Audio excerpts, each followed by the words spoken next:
Hey guys, welcome back to another solo master build video. In this video I'm going to be showing you a really powerful striker build that clears the climax mission pretty easily, and I'll show you how I play the mission with this build. This build is going to be a lot different playstyle than the Heartbreaker build in my last build video, in that it's going to be extremely high damage and play the mid-range game, while the Heartbreaker build was a run and gun tank.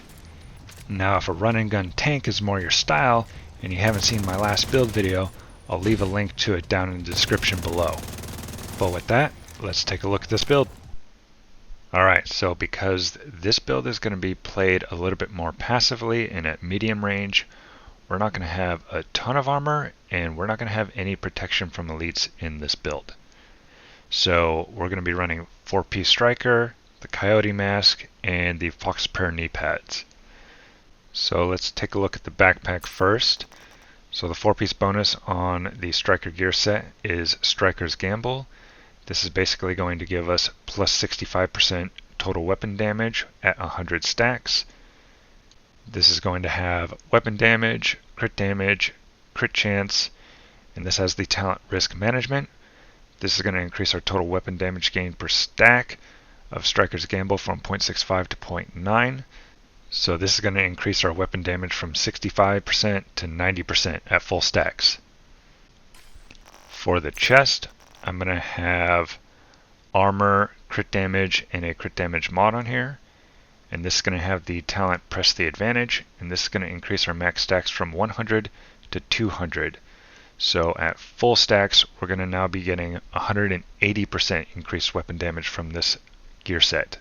And because so many enemies spawn on master difficulty, it's actually going to be pretty easy to maintain this 200 stacks.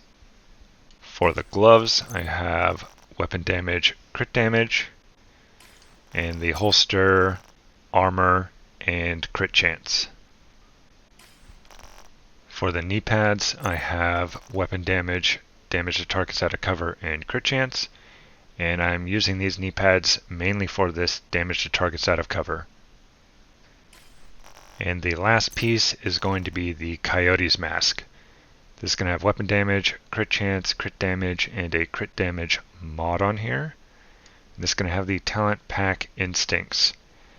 You and all allies gain bonuses based on the distance of the last enemy you hit. So for this build, you're going to be mostly in this 15 to 25 meters plus range. So we're going to be getting either 10% crit damage and 10% crit chance, or 25% crit chance. Now for the weapons, since this build is going to be a mid-range fighting build, you're going to want to use any weapon that has a good range. So I'm using the St. Elmo's engine, or you could use something like the Lexington with the Talent Killer, or a Police M4 with the Talent Killer. But since St. Elmo is my go-to weapon, I have a lot of expertise in here, so that's what I'm going to be using. So mine has 28 expertise, assault rifle damage, health damage, damage to targets out of cover, and it has the talent Actum Est. And this is going to give you a full magazine of shock ammo after you land 100 shots. And this is going to be pretty helpful against the hunters. For my secondary, I'm running an LMG just to have a second ammo type. Since there are so many enemies, you can run low on ammo sometimes. But because this build is mostly fighting at mid-range, it's pretty easy to fight most of this mission while standing near an ammo crate, so the secondary doesn't matter too much. So I'm using the Black Friday LMG. This has 10 expertise, has LMG damage, damage to targets out of cover, crit chance, and has the talent Perfectly Unhinged. Grants 22% weapon damage at the cost of 25% stability and 25% accuracy. And this has crit chance, reload speed, crit chance, and accuracy. Now for the skills, since this build isn't going to be running any protection from elites and has a medium level of armor, I'm going to be using the Reviver Hive and the Crusader Shield. The Reviver Hive is nice to have for the second chance, since this build only has 1.2 million armor, and this is just the basic Reviver Hive. It doesn't have any mods on it. And then I'm using the Crusader Shield, because again, I've only got 1.2 million armor on this, and just the small amount of stray bullets that are going to be flying your way is going to hit pretty hard, and this shield will protect you from most of that. So with this setup, it's going to be tier 2, and then I have 20 expertise in this, so this is going to give me an extra plus 20% active regeneration. And then I have a active regeneration mod on here and a holstered regeneration mod on here. For the modifiers, I'm going to be using overdrive, and then since this build is going to have a lot of crit chance, I'm going to be using critical momentum and critical recovery. And then because I'm using a Crusader Shield, I'm going to be using Fortified Shield. So if we come up here and look at the stats, I have 47.2% crit chance, but because of the Coyote mask, this is going to be 57.2% a lot of the times, and then it's going to be at the cap of 60% a lot of the times. Then I'm going to have 130.2% crit damage, 1.17 million armor, and 117,000 armor on kill. And for the specialization, I'm using Gunner, mainly for this armor on kill, since this build has no other way of regenerating armor. And then make sure you have the proper weapons selected down here. So another way you can do this is use the Exodus gloves instead of the Coyote mask. So you'd have the Exodus gloves, and then you'd have the Striker mask here. And the Exodus gloves have the talent Smoke Screen. On armor break, drop a smoke bomb at your feet, concealing you from enemies for 3 seconds. Cooldown is 40 seconds. So this will be less damage than the other version, but this smoke screen will allow you to have a second chance against the hunters even if they disrupt you. So either way you want to run it, it's up to you. I've beaten the hunters with both of these builds. So now let's talk a little bit about strategy, since this build doesn't have a ton of armor and no protection from elites. So because it's so good at mid-range, you can stay back and fight pretty passively and just fight from behind your shield. And all the enemies for the most part will end up just running right at you. And because the weapon has such good range and we're running pretty high damage, we can gun down enemies really easy from this range. And so you can see in this first area, I went in and I immediately ran to the left, because this is where the power source is for that first turret. So if that's one of the turrets that gets activated, I can immediately shut it off. And then there's a pretty decent amount of cover back here. And then I just kind of stay right here and let the enemies run towards me. And this area usually takes anywhere between 3 and 5 minutes. For this second area, I just kind of stay behind this pile of boxes at the entrance. And from here you can easily see all 3 helicopter spawns. And what's nice is that the Chunga always hops out of the helicopter with his back turned to you from here.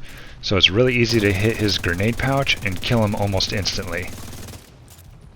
Now for the third area, with all the mortars, what you're going to want to do is run through here and take a right.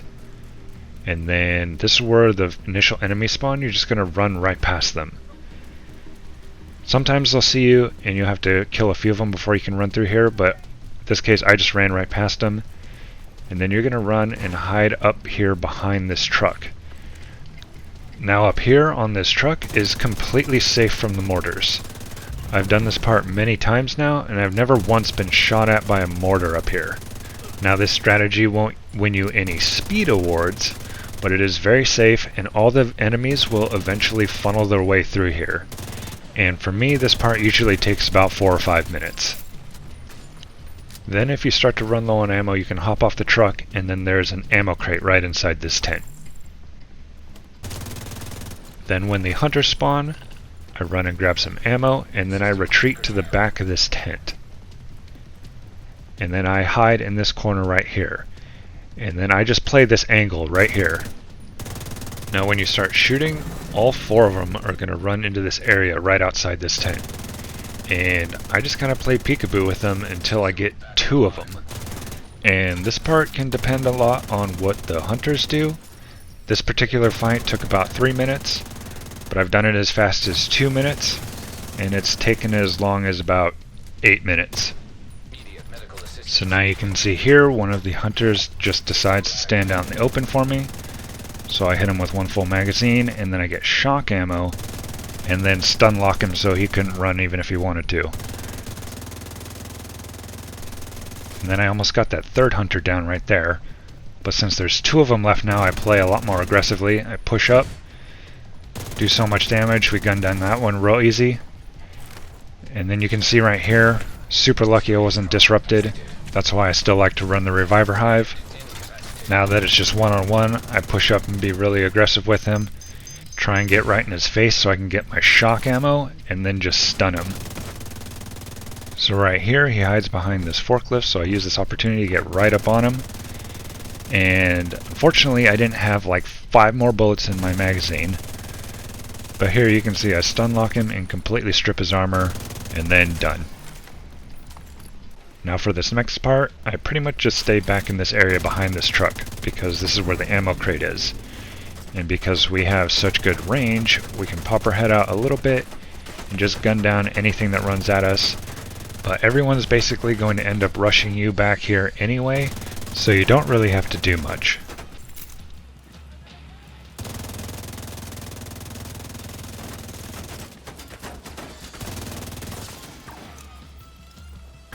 Now for this last area, when I jump down here, I immediately just run straight towards this engine turbine and then climb up the rappel line. And then I just camp out up here the whole fight. And up here there's no ammo crate, so this is the part where it's nice to have a secondary with a different ammo type. And this is why I have the LMG on me too. And up here you just have to pay attention because enemies will come up this rappel line all the time. But as long as you pay attention to that, you're pretty safe up here. So that's the build and how I play it. And this run with this build is actually my personal best at 28 minutes. But anyway, leave a comment down below, let me know what you think. Thanks for watching, and I'll see you next time.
We're done here. Disappointing, General. Very disappointing. I'm sorry, Nat.